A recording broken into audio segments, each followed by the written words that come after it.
So far, 2023 is the deadliest year in Mount Everest's history. Since the 20th century, over 300 people have died on this mountain, and 17 of them in 2023. This deadly mountain in the world would be even deadlier if it wasn't for Sherpas. Being a Sherpa may be one of the most unique professions of all time. Their workplace is Mount Everest, and their Eastern Tibetan genes allow them to climb these dangerous mountains with such ease compared to normal people.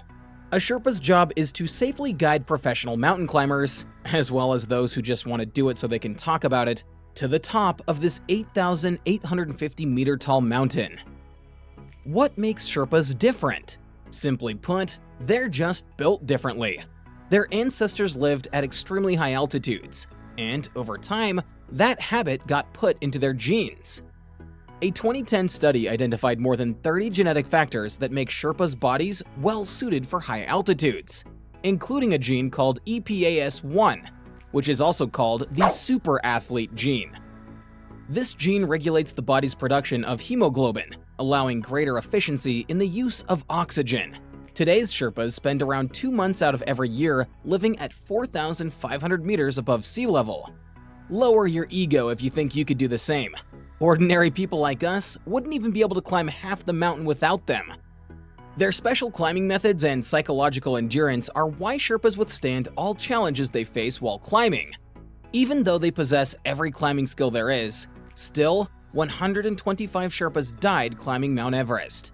The overall mortality rate for all time among ordinary climbers is 3.65%, while among Sherpas, it's 2.42%.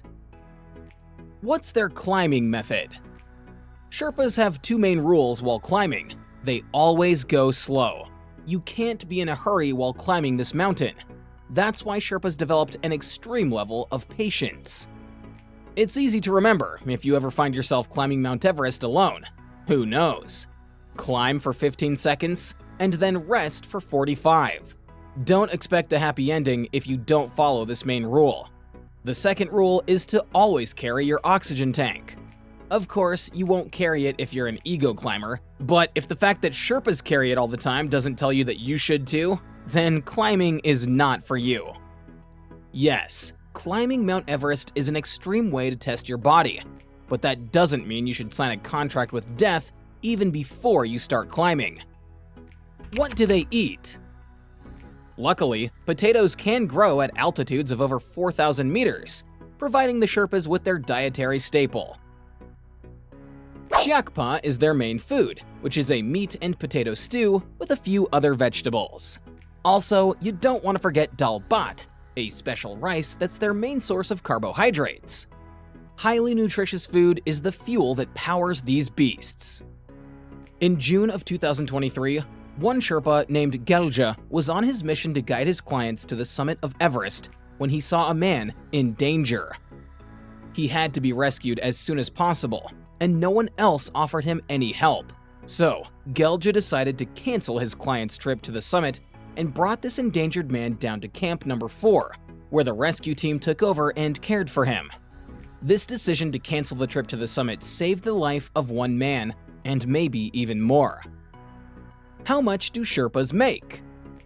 For a job that needs this level of skill, great physical and mental health, and a human soul that's ready to save others' lives by risking theirs, you would expect a much higher salary than $2,000 per season.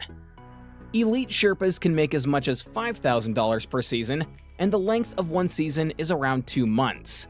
That still sounds pretty low, but for Nepali standards, it's considered to be a nice amount, since Nepali's average monthly salary is less than $160.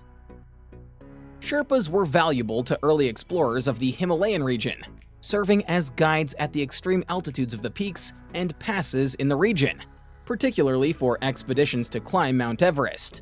That's just one of the many reasons why they should always be respected.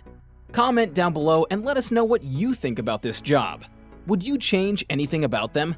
And would you ever dare to try to become a Sherpa without Sherpa genes?